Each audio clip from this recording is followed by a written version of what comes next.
I don't want to overreact because, us gamers, we will see a logo appear through smoke and react like the industry just personally apologized to us. But after the recent showcases and announcements, I think we can at least ask the question, is gaming finally back? Because honestly, it kind of feels like it, For the first time in a while, these events actually felt exciting again. It wasn't just, here's a moody CGI trailer for a game with no release date. Persona 6, I'm looking at you. I mean actual announcements, actual surprises, games people have been asking for, franchises people care about, the kind of reveals that make you pause the stream, message your friends, and immediately start making irresponsible financial decisions. We had things like Final Fantasy VII Revelation, Tifa and Street Fighter, Resident Evil Veronica, Persona 4 Revival, Persona 6, new Spyro, Kingdom Hearts 4, which was like, holy shit. Am I actually seeing this? What's interesting is how much of this excitement comes from nostalgia. But not in a lazy way, because, of course, nostalgia. It can be cheap.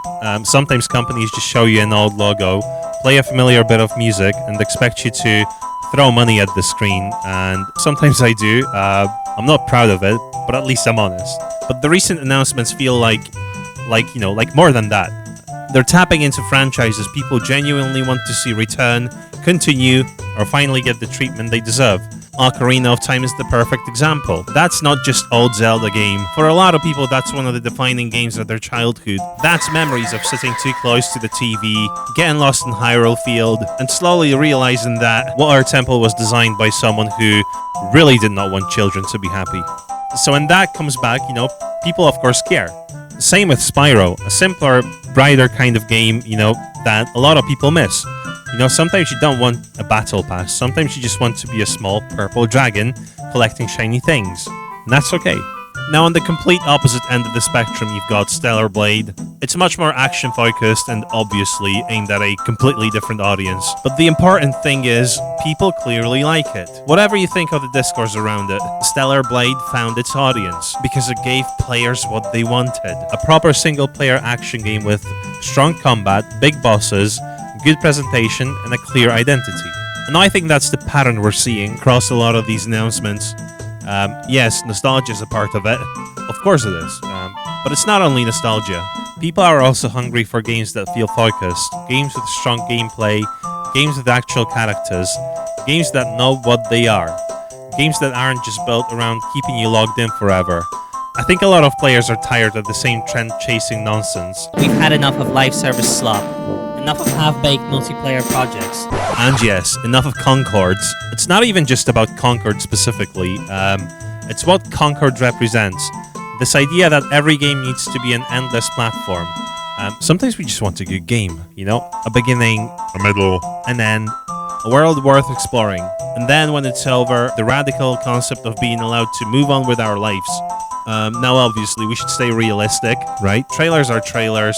Announcements are announcements. A good reveal does not guarantee a good game. But the direction feels better, The variety feels better. And most importantly, the intent feels better. Now, here's the issue. Gaming may be back, but my bank account is not happy at all.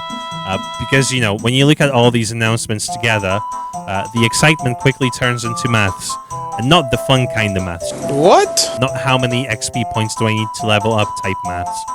I mean real-life adult maths. The kind where you start asking questions like, how many games can I actually buy? Do I need the deluxe edition? Can I wait for a sale? Is food technically required every week? Huh?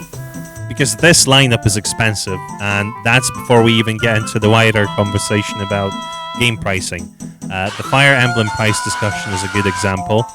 We already moved from the old standard to $80 being more and more common for major releases.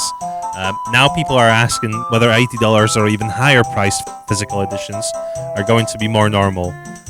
One expensive game is one thing, but when every major publisher is lining up something you want, suddenly just one game becomes, I'll get Final Fantasy, obviously, and Resident Evil, and Persona, and maybe Spyro, and Kingdom Hearts. And GTA 6 is non-negotiable. You buy one thing, then another, and then suddenly your bank app starts sending you push notifications like, are you okay? And the concern is that if players accept higher prices without question, publishers will keep testing the ceiling. $80 becomes normal, then $90, Then someone in the boardroom says, what about $100? But we call it the Legacy Edition. Gaming looks more exciting than it has in years, but it also feels like it's becoming more expensive to keep up with. So yes, we are eating good, but apparently the restaurant has started charging for tap water. But even with all that, I'd rather be in this position than the alternative. I'd rather have too many exciting games than sit through another year of showcases where the biggest reveal is another extraction shooter. Right now, gaming feels alive again. People are excited. People are making lists. People are planning what they'll buy, what they'll skip, and what they'll pretend they're not buying. Until launch week. That's fun. So, yes, maybe gaming is finally back. Maybe we are entering one of those periods where every few months has something huge. Maybe the next few years are going to be amazing, because we are eating good, but the bill is going to be fucking disgusting. So let me know what you think. Are we actually back, or are we just being successfully manipulated by Nostalgia.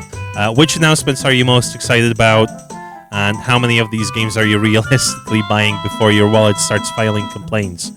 Drop your thoughts in the comments, like the video if your backlog is already out of control, and subscribe if you enjoy gaming news, reactions, and watching me slowly lose a financial battle against release dates. I'll see you in the next one. Cheers.